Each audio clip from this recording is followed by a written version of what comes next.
komputer. Oke, baru saya share screen-nya. Oke, nah teman-teman kemarin ini file recapan sih ya. Jadi buat yang kemarin udah lihat di videonya, udah saya bilang ini kayak ringkasan. Yang terakhir teman buat adalah user journey sama user flow ya. Jadi ketika kalian bikin user flow, itu adalah urutan-urutan bagaimana aplikasinya digunakan. Tapi ini logic dulu ya.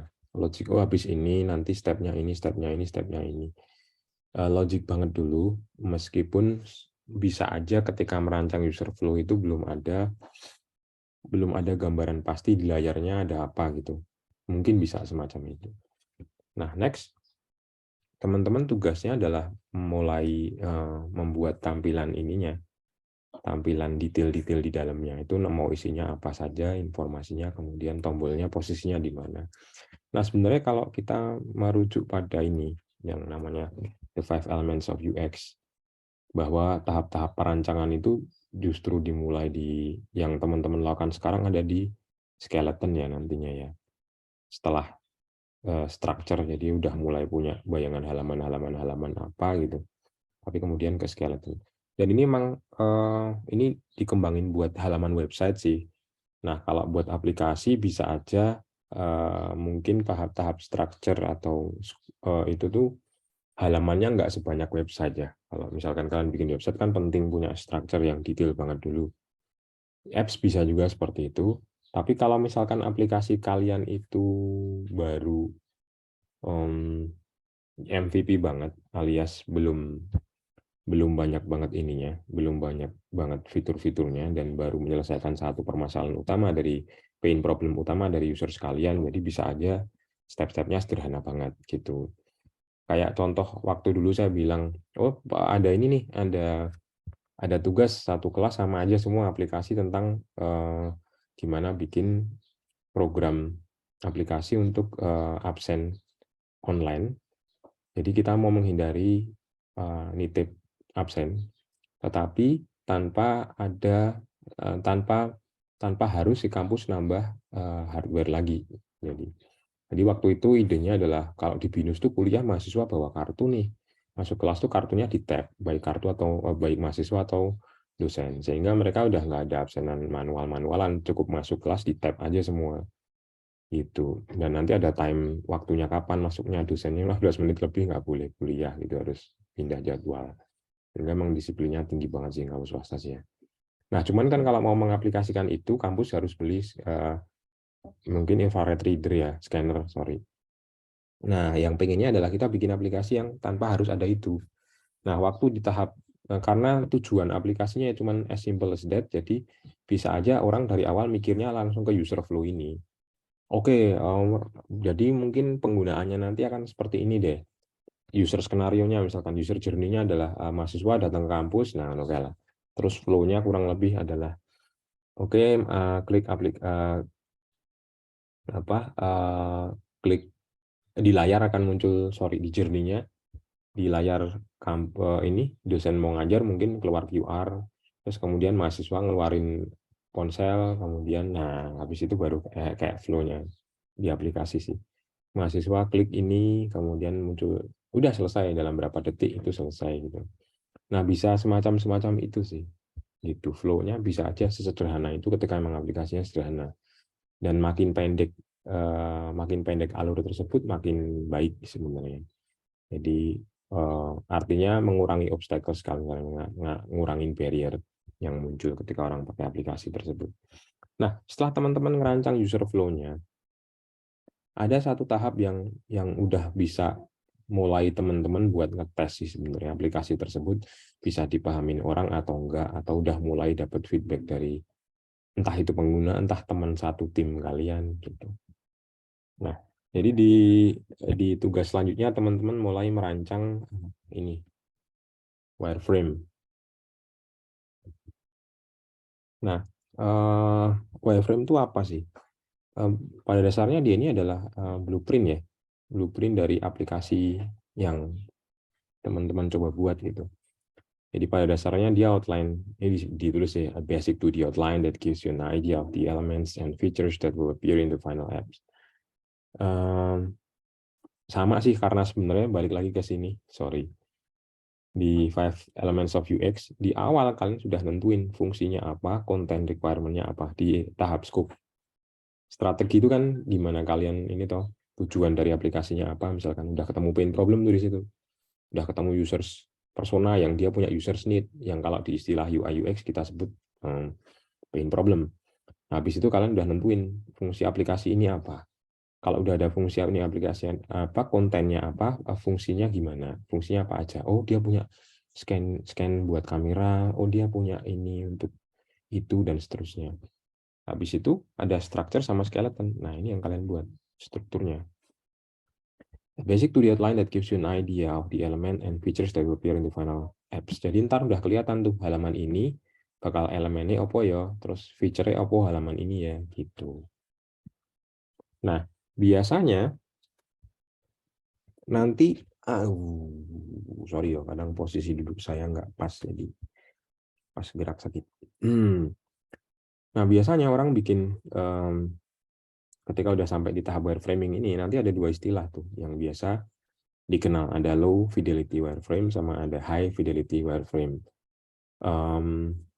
Pada intinya sih, ketika di proses-proses awal, pen and paper itu punya pegangan penting banget untuk teman-teman mulai menuangkan ide-ide secara cepat ya. Jadi udah, misalkan ini nih, ini namanya, istilahnya saya lupa, halaman ini yang paling awal dulu kalau teman-teman install aplikasi biasanya. Iya nggak sih, level up, page, strict, casual finish, skin, complete the program. Oke, jadi cepet-cepetan biasanya udah pen and paper aja, dicoret-coret gitu. Dan bisa dikasih teks untuk yang penting. Kalau enggak, yang garis-garis teman-teman lihat itu artinya teks di situ. Nanti ada kotak disilang artinya gambar. Nah, kayak gini lah. Jadi ya kayak representasi layar sih. Kalau mau enak, mau gampang ketika proses ini, yang sebelah kanan ini gambarnya di kertas ya. Namanya paper prototyping sih, cepet-cepetannya. Nah, ini sebenarnya tahap-tahap awal di mana kalian di tim internal kalian tuh bisa uji coba dulu. Oh, habis layar ini diklik, keluarnya layar ini. Enak nggak flow-nya? Atau aku ide, oh ini ternyata nggak enak di atas, enaknya di bawah. Ini kurang bisa dipahamin atau gimana.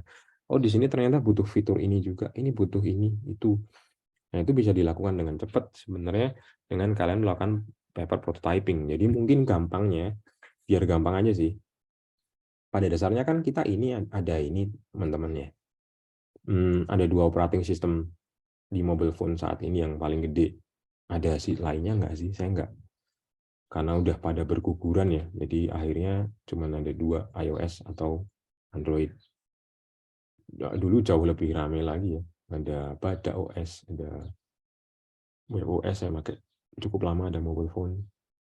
Punyanya Nokia Lumia yang sayangnya harus tewas. Nah, di sini paling enak sih teman-teman download template-nya. Jadi cari di internet, cari paper template buat misalkan iOS kah atau Android kah. Jadi bentuknya nanti layar kayak ponsel gitu. Ya itu di print ke kertas, dipotong-potong gitu. Atau simply ya wes di print aja kertas jadi 6, terus dipotong kasar aja nggak apa-apa. Nah, kertas polos itu yang nanti siapin agak banyak, kerja bareng tim kalian, terus mulai mikir, oh screen ini isinya ini. Nah, biasanya nih kalau dulu zaman kelasnya masih luring, nih salah satu proses yang menarik dan seru di sini sebenarnya ketika bikin paper prototyping. Jadi tim A sama tim B masing-masing bikin paper prototypingnya sendiri-sendiri, mereka diskusi bareng di kelas, selesai nanti tukeran. Ada tim ini coba jadi testernya untuk aplikasi ini, nah ini ngetes yang sana, terus saling ngasih feedback. Gitu. Cuman karena kita nggak bisa melakukan itu karena teman-teman terpisah-pisah, ada yang di kampus, ada yang di luar, jadi biar materinya dapat sama-sama ya wis nge-zoom aja deh kalau gitu. Nah, silakan nanti dengan tim kalian mulai dipikirin layout per ininya seperti apa. Mulai minggu depan saya baru akan mulai ngomong beberapa teori tentang UX yang bisa jadi pegangan ketika kalian merancang wireframing ini. Jadi misalkan, oh ada apa sih yang mesti diperhatiin. Tapi itu nanti lebih ke tahap ketika sampai di high fidelity wireframe kali ya, yang benar kepake. Cuman ketika low fidelity, logik-logiknya bahwa dari step ini pindah ke situ, habis ini diklik pindah ke situ, harusnya ada fitur ini, fitur itu bisa dimulai dari awal sini sih sebenarnya. Gitu. Jadi kalau misalkan di gambar kiri itu ada ini ya. Ini kalau diklik larinya ke sono, ini diklik larinya ke sini. Sampai prototyping ini sekarang banyak aplikasi yang di ponsel yang kalian bisa langsung garap ini di ponsel loh. Jadi ini langsung disilang. Ini kalau diklik nanti pindah halaman mana ya. Nah, navigasinya jadi kayak prototyping langsung tapi bentuknya pakai low fidelity kayak gini. Itu bisa di ponsel-ponsel sih. Saya lupa programnya apa ya. Dulu sering pakai itu dan sekarang makin lama makin canggih. Oke, ada dua istilah tadi yang saya bilang, ada low fidelity sama high fidelity. Mungkin teman-teman udah bisa ngelihat dari secara singkat dari ini ya, dari gambar yang ada di situ. Ada yang paling kiri ada low fidelity, yaitu yang gambar paling kalian cepet-cepetan aja. Ini nggak bener-bener amat ding. Oh, tiap orang bisa punya persepsi beda tentang high fidelity ya. High fidelity itu sampai di level mana tuh tiap orang sok-sok punya pemahaman sendiri-sendiri. Yang kayak gini disebut cukup high fidelity aja karena udah dibikin pakai komputer gitu. Tapi ada yang orang nyebut ini kurang high Pak, lebih butuh kelihatan lebih komprehensif. Atau yang kanan itu yang paling kanan yang high fidelity. Ya itu nggak sempat kalian punya waktu untuk bikin secakep itu. Itu biasanya udah ditambahin interaktivitas beneran saya jadi prototype sih kalau yang sebelah kanan itu sebenarnya. Jadi mungkin ya oke. Low fidelity wireframe itu adalah ini ya. Is a simple outline that uses only basic shapes and text to represent UI element.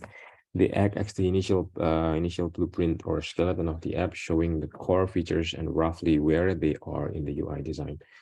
Jadi memang kalau low fidelity ya hampir kayak tadi yang dicoret-coretan ini sih. Yang saya sempat bilang tadi, garis-garis artinya teks. Kotak disilang artinya gambar. Mungkin kata-kata yang penting dia tulis tuh. Misalkan di sini ada username, sign in. Jadi yang ini misalkan CTA, call to action.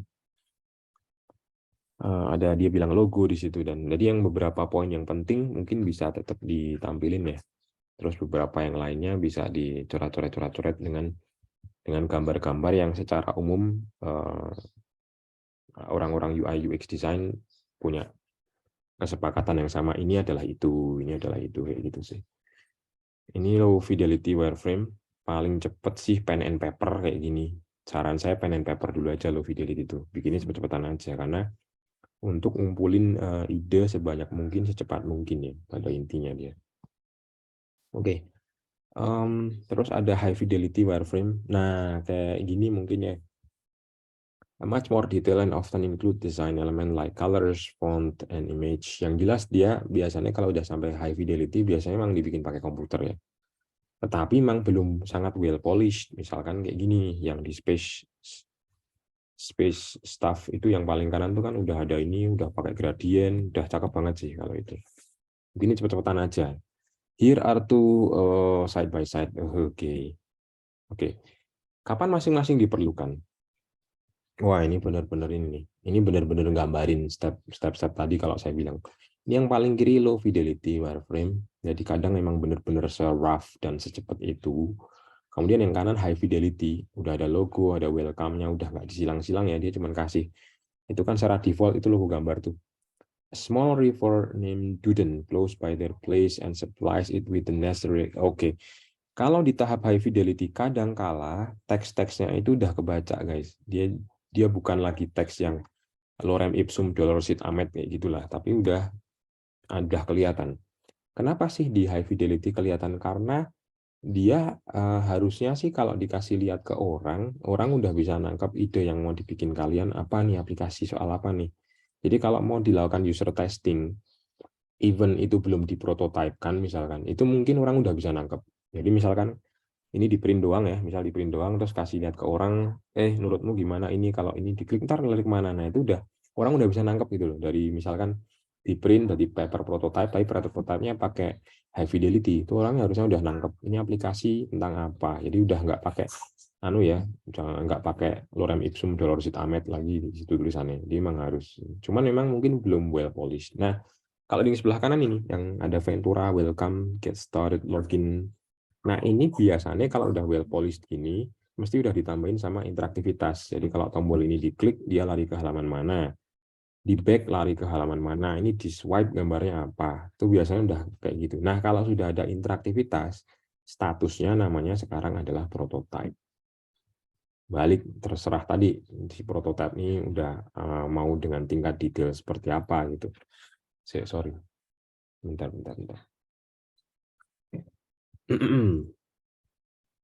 Wait.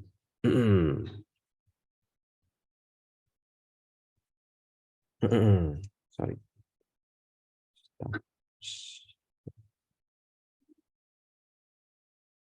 Oke. Oke. Ada gambar apa lagi? Oke, sorry. Di slide terakhir ya. Jadi saya jelasin dulu kapan masing-masing dipakai. Oke, ini.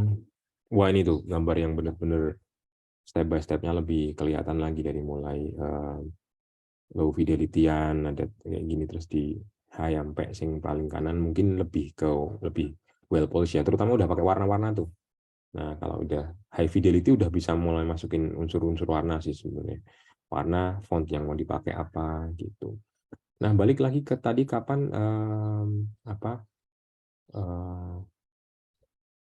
kapan dipakai si low fidelity ini, kapan sih harus digunain?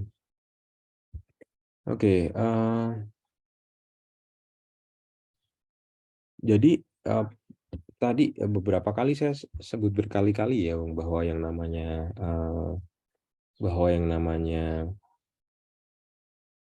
dunia startup tuh butuh cepet banget dapetin feedback dari orang secepat mungkin ya. Si low fidelity ya tadi sebenarnya adalah secepat mungkin ngetes, nyoba at least di internal kalian sendiri ya. Dan sangat penting untuk si low fidelity ini bentuknya yang benar-benar sederhana. Jadi bikinnya cepat dan memang jangan sampai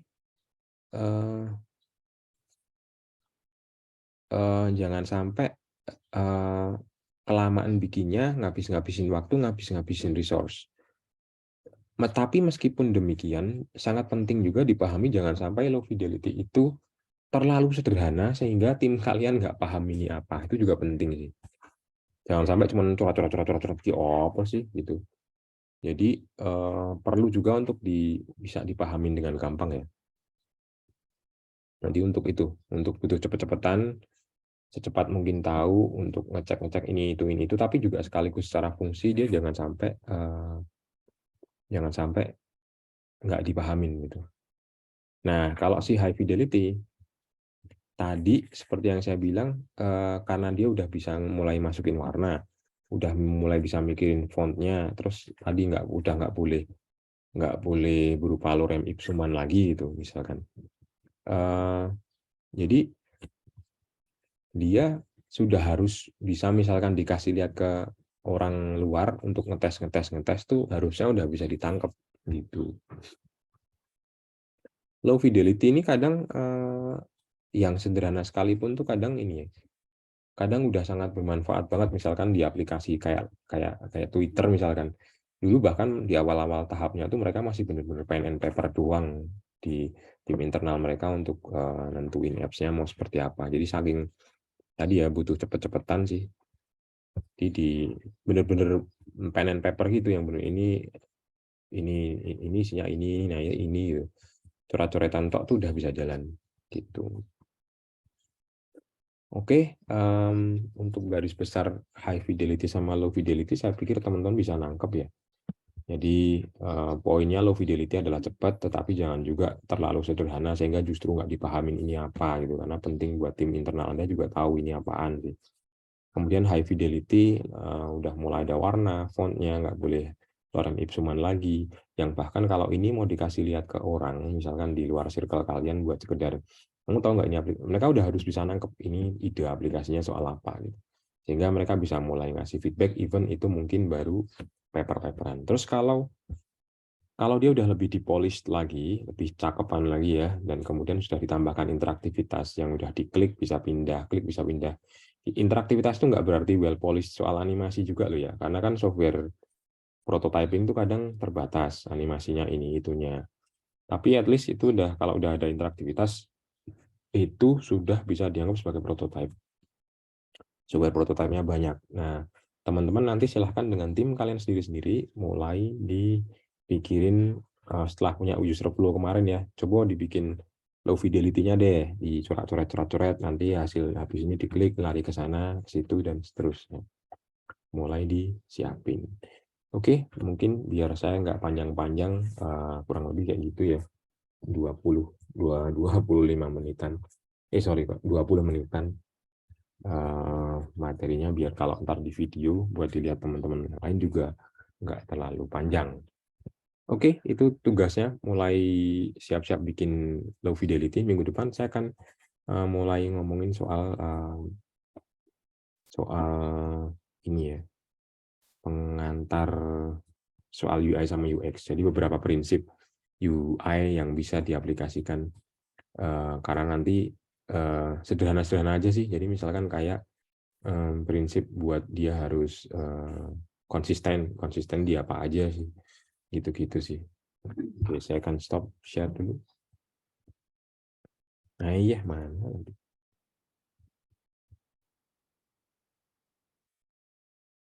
Oke, gitu dulu untuk hari ini. Cepet-cepetan doang, karena nggak banyak yang datang, jadi nanti videonya akan saya up di YouTube, sama seperti video yang recapan kemarin. Terus buat teman-teman yang pas mungkin nggak hadir bisa lihat lagi. Intinya kayak tadi ya, tugasnya adalah mulai ngerancang di low fidelity wireframe di apps kalian masing-masing. Yang kemarin bikin aplikasi soal KT kampus, hati-hati karena berarti tugas kalian tuh lebih banyak ke soal ya flow sama information arsitekturnya ya, bagaimana membagi-bagi halaman itu. Terus ya wes, nggak usah pusing-pusing jumlah halaman yang harus dibikin di prototype kalian, juga nggak usah banyak-banyak. Misalkan selesaikan satu task aja untuk nanti perancangan UI-nya.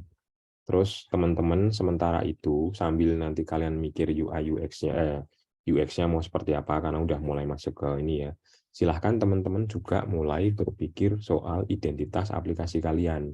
Misal aplikasi mau namanya apa, nanti aplikasi mau logonya bentuknya gimana, kayak gitulah. Terus juga termasuk kalau kalian kemarin pada punya studio nama masing-masing, silahkan juga mikir identitas dari studio kalian masing-masing. Misalkan kalau mau udah ada nama, mau dikasih logo juga, itu nanti soalnya di UAS nanti yang terakhir semua file dokumen dikumpulin tuh dari depan, dari mulai users persona kalian, kemudian nanti ada semua stepnya. Jadi nanti ada kalian waktu bikin kemarin user flow-nya, kemudian ada yang user journey-nya, kemudian kalian nanti ada bikin low fidelity wireframe-nya, jangan dibuang gitu.